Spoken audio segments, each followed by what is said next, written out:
Welcome to Texans on Tap, episode 15. I'm Brandon Strange alongside Charlie Palillo, Josh Jordan. Follow them on X at Palillo and at Josh Jordan 975 and read their work during the week at sportsmap.com. Jack Brame is producing.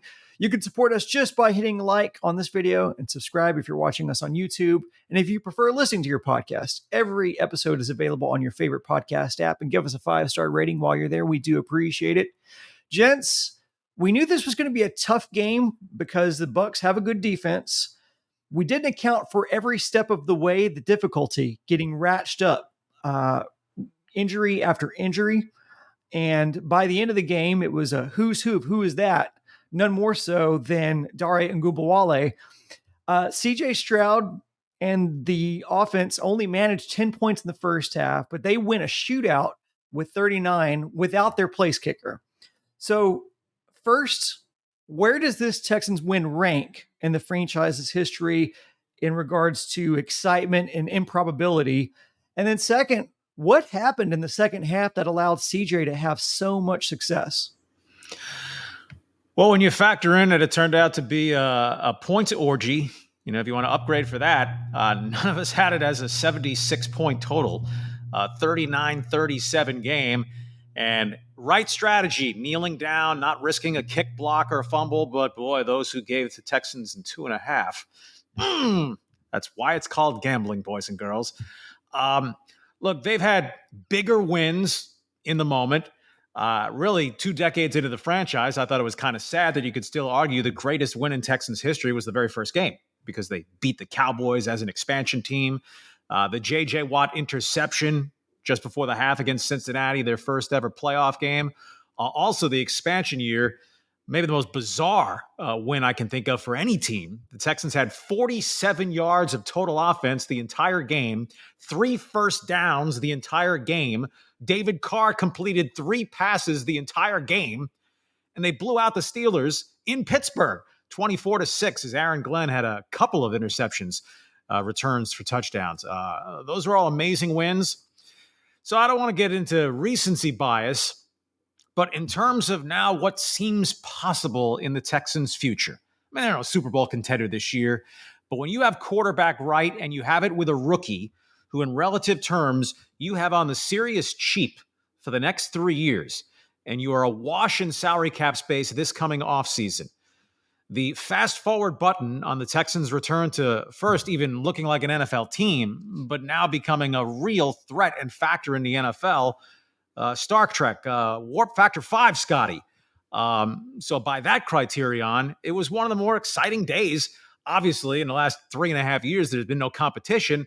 And then you throw in, if you're a Texans fan and Cowboy loather, the Cowboys get the ball late in the game, actually with 46 seconds left. Same exact time left. Good job, Pro Football Talk, on that component. As the Texans had, CJ Stroud becomes the toast of the town.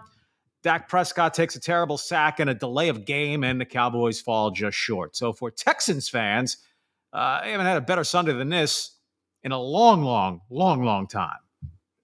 Yeah, this was, and I've heard a lot of Texans fans echo this. This is a game they usually lose, and they came back and won this one. Look at what you have. I never thought we'd be saying this. The Texans have what it appears to be a top 10 quarterback. You could argue even better than that, but Richard Sherman came out and said that today on Undisputed. RG3 was tweeting it yesterday. You can just see it. And I mean, all these stats, we've seen what Adam Schefter's been tweeting out. I mean, he's doing stuff that only Tom Brady's done and that some other rookies have never done before. So, and with who they're doing it with, I like to listen to Undisputed, see what the national media thinks, First Take, those kind of shows, especially when the Texans perform well. And they made a great point when they were talking about the Cowboys and the Texans. They were like, Noah Brown, he was with the Cowboys for several years. They never got performances like that out of him, what CJ Stroud got out of him on Sunday. So it's just amazing. He really is lifting up the talent. Nico Collins, Tank Dell, you saw the tight ends get involved, have a huge day. So really impressed. There are some things to look at. I think Bobby Sloak did a good job of listening to CJ Stroud. Let's open this thing up. We can't run the ball. So we just got to put it in your hands and let you throw it. And there are a couple squirrely things. I thought of the Wildcat formation that they went to after they got stuffed for like a 2-yard loss trying to run the ball. And then CJ, he bailed you out, throwing a touchdown to Dalton Schultz. So stuff like that. And credit to CJ. When you come out and kind of question, are we being aggressive enough, stuff like that, then it's going to be on you to perform that next week and prove that you're right. And CJ did exactly that. To the second part of your question, Brandon, what changed? I'll go to a baseball analogy. Sometimes a starting pitcher, it takes 2, 3, 4 innings to really get into his stride. And if you don't get him early, he'll take control of the game. The first half, the Texans offense was not good. CJ Stroud was pretty inaccurate, missing pretty badly on a couple of throws. But he settled in, whether you got to some urgency in the second half with the Buccaneers holding a 2-score lead. And then you're without your kicker. So you're going for 2-point conversions after your touchdowns. I think that just furthers hey, we need to put it in the end zone every time we have the ball. The Texans mentality, not drive and, at least get 3 out of it. No, because until they had the shot for the lead and kicked a shorter than an extra point field goal, which was quite a kick, both literally and figuratively. And then Stroud was kind of like a craps thrower who just gets on a run. And it was 7, 7, 7. The game-winning drive, the Buccaneers played some lousy defense, but credit to the offensive line where Stroud had time to throw, time for Tank Dell to get down the field. The game-winning touchdowns, the pièce de resistance, but the throw before that, where he puts it in perfectly on a deep corner route. Right? Dell comes down in bounds. It's going to be a scramble to even get the ball snapped to kill the clock. But hits him perfectly in stride, an easy toe drag of the second foot. Not for us mere mortals easy, but for Dell, there was no question he was getting that second foot down, out of bounds with 10 seconds to go. Just a perfect throw. I thought the better throw. I mean, the touchdown pass was a gorgeous throw as well. But on back-to-back plays to do that, and just to take it back to the original question, I mean, the only win of any sort of recent vintage that registers to me was when the Texans were pretty much fetal position, curled up dead against Buffalo, down 16-0 in the playoffs here. And then Deshaun Watson had a big second half, that amazing scramble, and hits Tywan Jones. They wind up winning that in overtime. So the stakes were much higher in that game. You're obviously facing a much better team than the Texans beat in the Buccaneers, but not only for the win that gets them back to 500 and at least keeps them on the periphery of the playoff picture, as the calendar midpoint of the schedule is here. 9 of the 18 weeks done. The Texans 8 games done, not quite half the schedule. They'll get there Sunday night in Cincinnati. But for the here and now, right, stay within touch, 2 games back of Jacksonville. If you can be at least there when the Jaguars are in town 3 games from now. But more the big picture, that the Texans have their quarterback. And as I mentioned, you have him on that rookie contract for 3 more years. This is an amazing window for the Texans to really vault forward as a franchise. Yeah, and I think of the beating the Colts on the final game of the season. Now that stuff kind of doesn't matter. It looks like you got the right quarterback. Bryce Young, you lost to him last week, but this week you hit 2 pick sixes and then another interception. Just a really poor performance. I know there's not as much talent over there with the Panthers, but Thielen's a good receiver. He has some pieces. So it just looks like you got the pick right and you got the coach right. So the needle's just pointed up here for the Texans. And I saw some people kind of poo-pooing the win over the Bucs, like, oh, big deal. They don't even have a winning record. But I'm like, okay, well, then who else have the Texans beat? They beat the Jags. They're 6-2. Who else have they beat? No, they beat the Steelers. They're 5-3. Who else? The Saints. They're 5-4. So don't tell me that they're just beating bad teams and that's all they can do, because it's not the case. They play up to their competition, but unfortunately, sometimes they play down to it as well.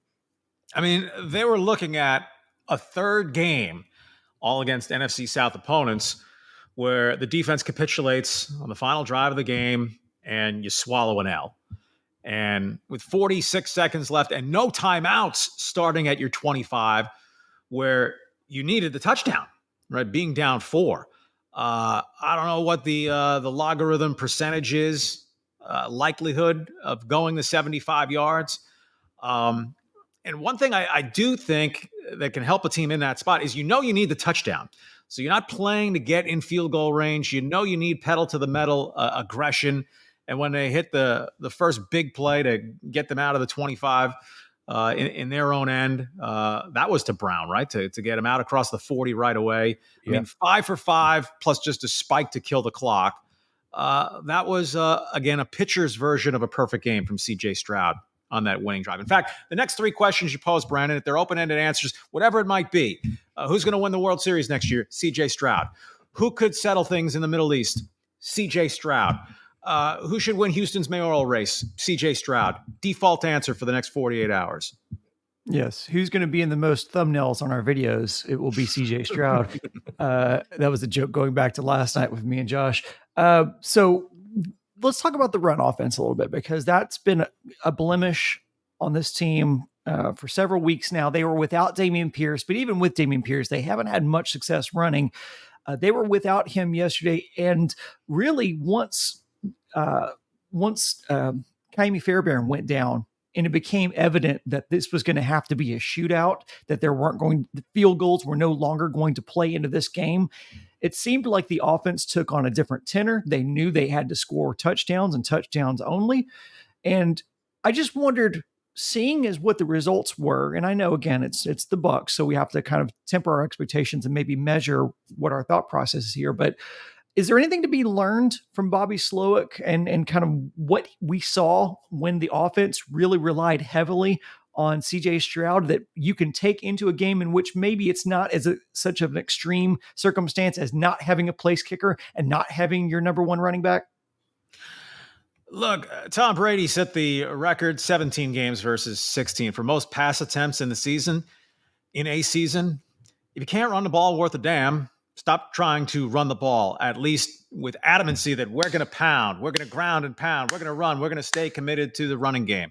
As long as you don't feel you are really imperiling your quarterback.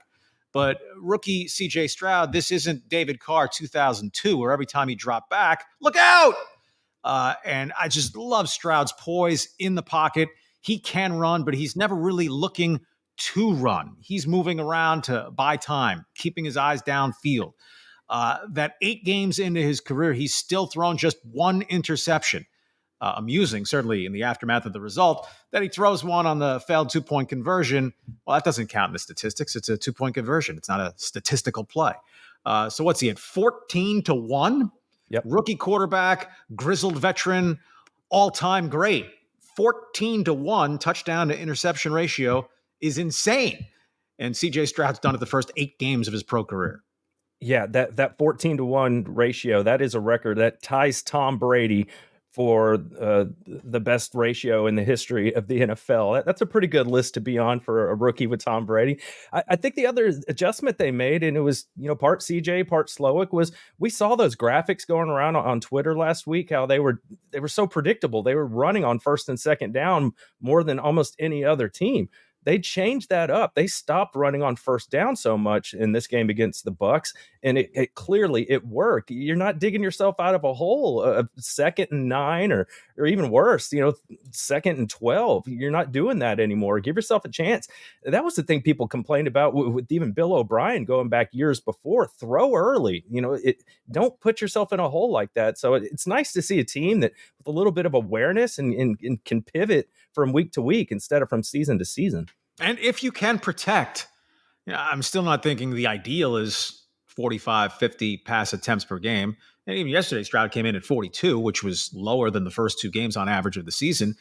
But if you can protect enough, and passing should be 90% of your productivity because it's what you're good at as an offense, you can take the starch out of the pass rush late in the game. If snap after snap, they need to be firing after the ball. And if they can get some pressure on, but then they're chasing the rabbit in the patch, and CJ's getting away, and a big low defensive lineman. Now we got to line up and go after him again. So if it's dance with who brung you, the Texans offense, it's all about CJ Stroud in that passing game. And Charlie, you hit on it. The story of the game was almost the defense cratering again in crunch time, from penalties to the secondary just getting beat over the top, to not being able to recover a red zone fumble that would have sealed the game. The defense has looked solid for most of the season. They're still middle of the pack as far as points allowed. But what's happening, especially late in games, that's making this defense so porous? Yeah, because They don't appear to be going flat out prevent, drop the safeties way back.